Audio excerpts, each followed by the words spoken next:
এরপর আমরা যে বিষয়টি লিখব সেটা হচ্ছে কোভিড-19। এটা তোমরা সবাই জানো মোটামুটি। কোভিড-19 সম্পর্কে সবারই কম বেশি ধারণা আছে। তো কোভিড-19 আর হচ্ছে আমাদের অণুজীবটির নাম হচ্ছে, এর সাথে সম্পৃক্ত অণুজীবটির নাম হচ্ছে ভাইরাস।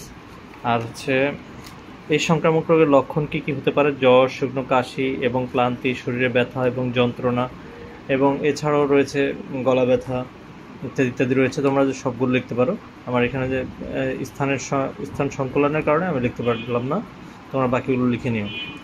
এরপরে এখানে বলেছে যে কিভাবে এই সংক্রামক রোগের প্রতিকার করা যায় বা প্রতিরোধ করা যায়। শরীরের তাপমাত্রা পরীক্ষা করতে হবে, তারপরে কাশি শ্বাসকষ্ট আছে কিনা সেগুলো পরীক্ষা করতে হবে।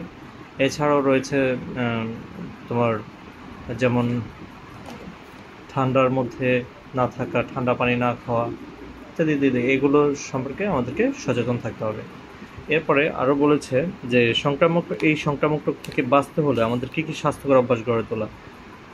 দেখো, সবগুলো ভাইরাস বা ব্যাকটেরিয়াজনিত অসুখই হচ্ছে হাতের মাধ্যমে আসলে ছড়ায় বিশেষ করে। তো আমাদেরকে অবশ্যই এই বিষয়টি লিখতে হবে, হাত পরিষ্কার রাখতে হবে, তারপরে হাঁচি কাশির সময় টিস্যু বা রুমাল ব্যবহার করতে হবে। তাহলে আমরা 90% আমরা সুরক্ষায় থাকবো। তো এরপরটাতে আমি চলে যাচ্ছি।